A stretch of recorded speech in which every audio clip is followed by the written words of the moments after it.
Haro, bro. The kick flipper. Yeah, you've been riding this bike. Yo, I've been riding not as much road bikes as I usually do, but when I have been riding road bikes, I've been riding this road bike. This might be one of the fastest road bikes I've ever ridden. Is that surprising? No, it's not really. We obviously didn't do any tests with this bike, like head-to-head tests against any other road bikes. One, because we only have one other road bike right now, and it has 35 mil bars, and this bike comes with a 40 mil bar. And I just didn't think it was fair to test a bike with a 35 mil bar versus a bike with a 40 mil bar. It's not, so you just have to take our word for it in this situation. Yeah. So obviously when we do our tests, the only thing we're really testing is like aerodynamics. And even though they're good tests, like I don't think it really makes that much of a difference when you're testing two bikes that are so similar. Because we would have tested this against the Soloist. Yeah. And like the shapes of the frames are so similar. If we put the same bars on them and set them up in the exact same position, I don't think there would be like any difference. Yeah, and just to explain this a little bit further, the reason we can't is because we don't own this bike, and this is just what they sent us. Yeah, we could have like spent the money to get the headset cap that allows you to run any stem, or one that like matches up with the Envy stem, because I think they make that, and then put the same bar that I have on the Soloist onto this bar. Since we don't own this bike, we didn't want to like do a bunch of things and mess with it. So I just rode it as it was with the 40 mil bar, and it was fine. This bike you can still buy. They might be making new colors. I don't know when, but these frames are still in stock, and I think they still have the blue and black one in stock. So you can get frames from us, hit us up, or Complete Bikes. They got it all. And if you want anything else that we have, go on the website and buy it, like some NV45s or SRAM Red or whatever else you guys want. The whole Haro... Or this new Specialized saddle. Go buy that on the website. What, the Evo? Yeah. Dang. It's got the squishy. Whenever we first posted the Haro video, there were so many people that were like really excited about, I'm going to say, their childhood bike brand. Yeah. Yeah, that's like a lot of people. So many people grew up riding Haro BMX bikes. And so I thought it was cool to see the positive response that we got from this. Yeah. I think the biggest story about this is that Haro put a lot of effort into this thing. They put a lot of effort serious bike into this and made, I think, one of the best, especially crit racing bikes there ever possibly could be. Yeah. I think there's a lot of reasons you see crit racers specifically on this bike. And we're going to get into why I think this bike is so good. Well, and I think Haro's done a good job marketing it correctly. They've clearly built a crit bike, and they know their audience, and they invested in the crit scene. The scene. Yeah. I remember you telling me that this is a very stiff bike. This is what makes this bike so incredibly good, and it's also the single downside. We'll just get the downside out of the way. It is a harsh ride. That's one thing I always talk about when I talk about bikes, is like how comfortable they are, and this one is not super comfortable per se. I think part of the reason is this bar is like insanely stiff. Like there is no flex. Like when you push down on the drops, it does not bend. But I think that's part of the reason that makes it such a good crit racing bike, because when you like stand up and you're putting out power, holding onto the drops and like ripping the bike back and forth, you don't want the bar to bend, or this bar does not bend. But that's part of the reason I think it's uncomfortable. And then also like the thick Aero seat post doesn't have a lot of compliance in it. The rear end doesn't have a lot of compliance in it. So I have like my NV 35 mil tires on here right now, and this is how I've been riding it, because the tires have some built-in comfort, and I have no problem doing like long days training with these tires. So the bike isn't like the worst bike I've ever ridden. I'm not gonna like name the bikes that are worse than this one, but it's not terrible. What the design is like intending, yeah. Like it's not gonna be... I'm almost not talking about this as a downside, because it's not intended to be a comfortable bike. It's not really supposed to, but yeah. Like I think it's fair to say like the truth about it. Yeah. You have been rocking these NV tires, and they do measure to... They measure 36. Yeah, right at like 36 on this. And that's the other cool part rim. about this bike, is you can put pretty big tires on it in terms of road standard. Yeah, and like I mean that's fitting like pretty comfortably in there. Yeah. For a road bike. It's Yeah, not gonna not crazy rub. tight. I don't think I would run like a 38 or whatever, even though it might fit. Didn't we try it and it was like not? Yeah, I can't remember. 35 seems to be the max, which perfect for training days. This is what I have been riding, and I would recommend it. Set up with 35 mil tires, deep wheels.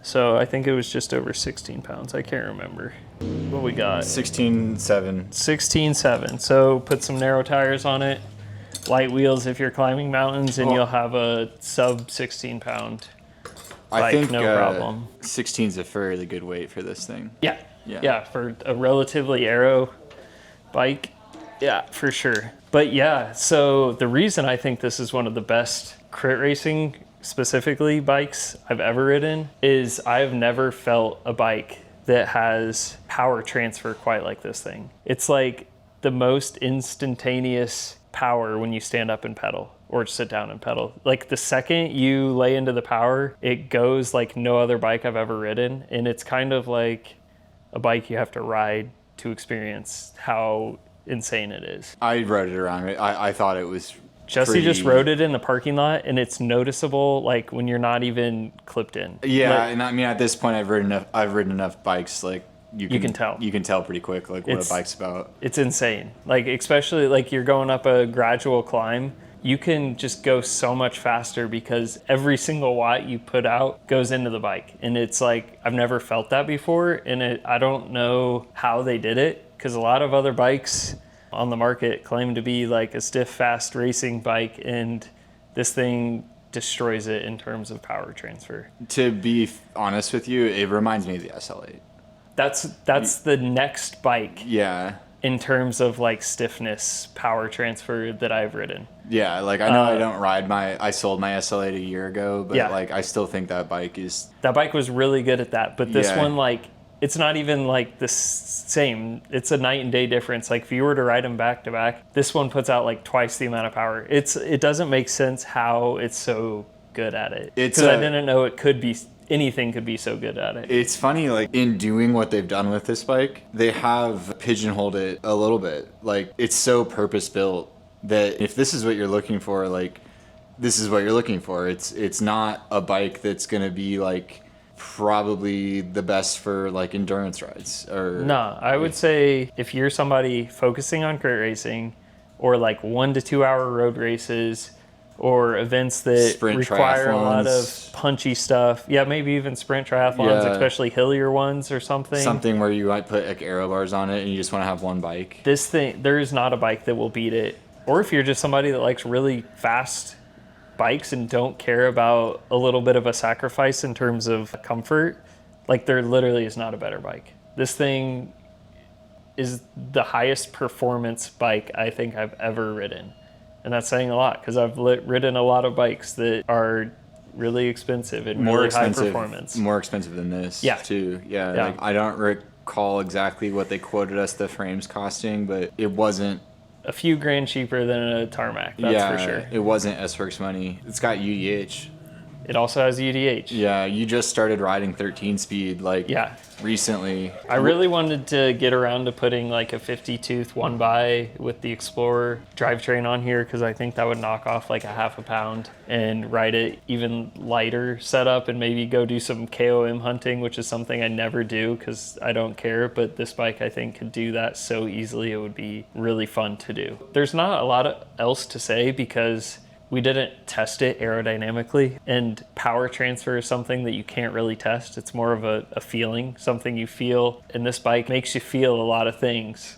It's a good feeling bike. It makes you like almost excited to go fast, if that makes sense. It also feels more aero than it looks, I would say. Like it definitely, whenever you ride it, it feels like an aero bike. I just wanted to point that out too. Like it has the vibe of an aero bike. Yeah. Without the like sluggish, slow response of a heavier, less exciting aero bike. It's not like the time trial-esque aero bikes that can only go fast in a straight line. This one is pretty freaking fast everywhere. What was the BB standard on this? I forgot. Is it Presto? Same as Cervelo.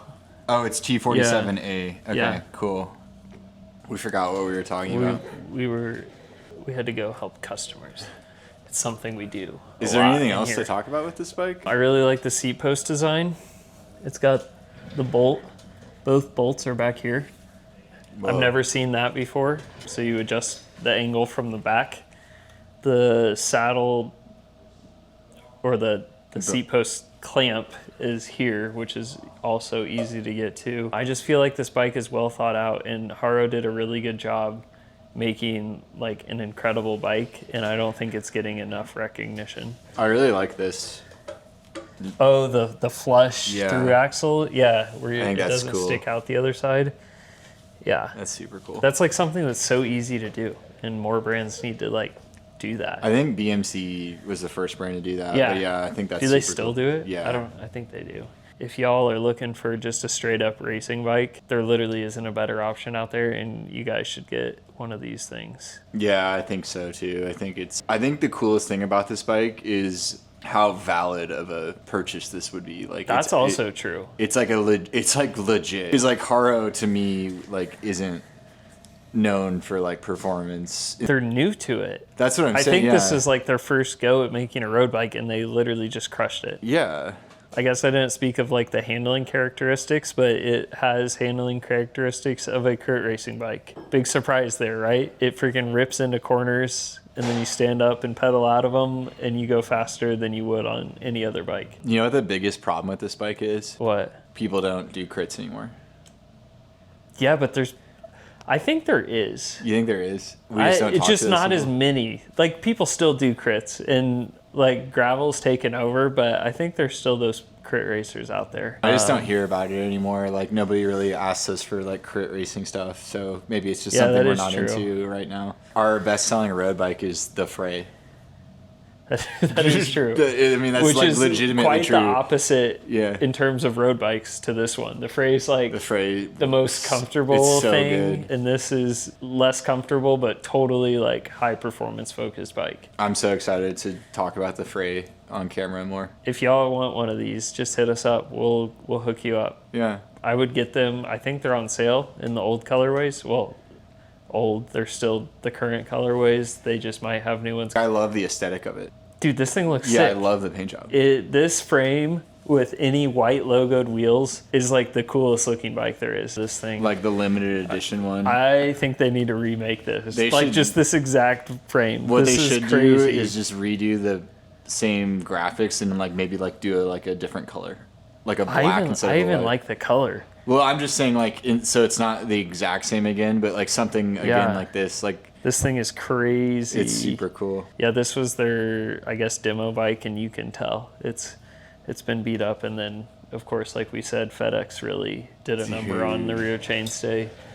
Yeah, so this frame's down for the count. But yeah, they should re-release this freaking slime paint job, dude. This thing is crazy. Yeah. But this one's cool too.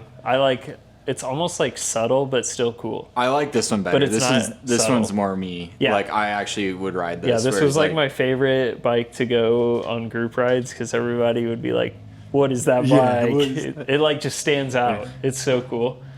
Yeah, thanks for watching, everybody. If you guys want a Haro, hit us up. If you want anything else, hit us up, because we'd love to build it for you. Sick. Thanks. We'll see you on the next one. Bye. Bye.